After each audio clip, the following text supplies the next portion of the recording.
Здравствуйте, дорогие друзья! Рад приветствовать вас на нашем канале. И сегодня мы будем проводить одну из основных подкормок для наших петуний. Друзья, почему я говорю одну из основных? Я мог бы сказать, конечно, это самая важная подкормка, повысить тем самым ваш интерес к этому видео, но это будет неверно. И никого не хочу обманывать, потому что все подкормки, внесенные растениям вовремя, в нужное время и нужными элементами питания, имеют важное значение. Если мы пропустим какую-то из подкормок или внесем не те удобрения, которые необходимы на данной фазе развития растению, то растение будет себя чувствовать плохо. Именно поэтому я говорю, это одна из самых важных подкормок, но не самая. Сейчас вы можете видеть растения, которые были отпикированы в эти ящики 10 дней назад. Они уже укоренились. При производстве пикировки мы поливали их укоренителем с повышенным содержанием фосфора и янтарной кислотой. Также в том удобрении в уменьшенном количестве у нас были азот и калий. Друзья, растения укоренились за 10 дней, корень уже хороший. Для наглядности я извлеку одно из растений из этого ящика и покажу, как развился корень после проведения пикировки. Вот сейчас он в таком состоянии. Можете видеть белые волокна, то есть это свидетельствует о том, что корешок развивается хорошо, он здоров, и растение будет получать теперь через эту корневую систему, достаточно развитую, все необходимые элементы питания.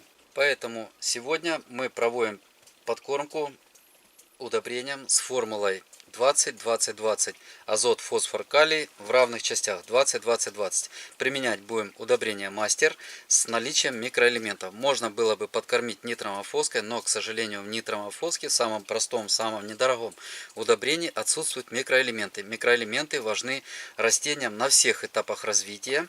И есть большие сомнения, что в почве все они в доступной форме находятся. Даже если это покупная какая-то земля будет у вас, ну, в нашем случае это самодельный составленный грунт, самостоятельно мною, поэтому микроэлементы сейчас тоже нужны. Нехватка микроэлементов сейчас, возможно, никак не проявляется, но если она проявится дней через 10, то надо будет приложить слишком много усилий, чтобы провести исправление. Поэтому лучше при проведении вот этой подкормки использовать удобрения с наличием микроэлементов. В мастере, как раз, как я уже сказал, все микроэлементы необходимые есть. Друзья, почему выбрана форма 20-20-20? Это не случайно. Потому что, как я уже говорил, при первой подкормке повышенный фосфор был. Он содействовал хорошему развитию корневой системы, но корневая система развивается и сейчас довольно-таки интенсивно. По мере роста надземной части также развивается корневая система. В молодом возрасте растения, не только петуния, любые растения, наиболее активно поглощают фосфор. Поэтому фосфор должен присутствовать и в этой подкормке. Договорились, значит, фосфор 20, азот нам нужен для развития надземной части, то есть листостеблевой массы растения. Сейчас идет интенсивное развитие. И калий. Калий отвечает за закладку генеративных органов растения. Сейчас еще не видно пока ни бутонов, которые бы закладывались, но тем не менее просыпаются почки спящие в листовых пазухах. И чтобы они хорошо развивались, чтобы они не останавливались, мы чуть-чуть вносим вот в таком сочетании НПК 20-20-20. Вот таким образом мы проводим подкормку на данном этапе развития растений. Результаты такой очередности подкормок, можете видеть по нашим прошлогодним видео, где я показывал уже цветущую взрослую петунию. Дальше мы будем немножко другой подкормкой, но это уже тема для отдельного разговора. Друзья, ну и конечно же, думая о питании наших растений, не следует забывать о питании наших домашних питомцев. С нашим домашним любимцем попугаем Кешей многие из вас уже знакомы. Но если кто-то не знаком, знакомьтесь, попугай Карела Кеша. Он у нас говорящий. Поводом для прошлого знакомства с Кешей у нас послужило его новоселье. Мы приобрели ему вот такую прекрасную клетку.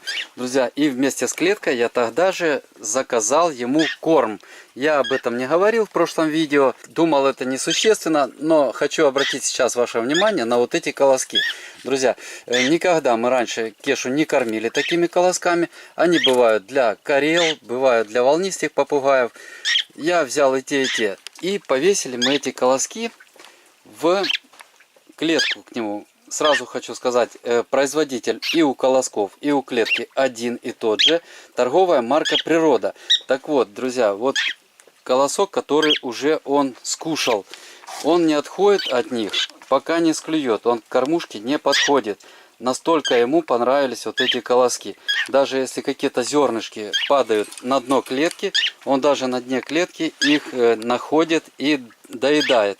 Так что, друзья, если у кого-то тоже есть попугайчики, и вы еще не пробовали их покормить вот такими колосками, советую обязательно попробовать. Вас зрелище просто, ну, поразит. И вам понравится, а попугаю особенно. На этой оптимистической ноте я закончу свое короткое видео. Надеюсь, для вас оно было полезным. Спасибо за внимание. До свидания.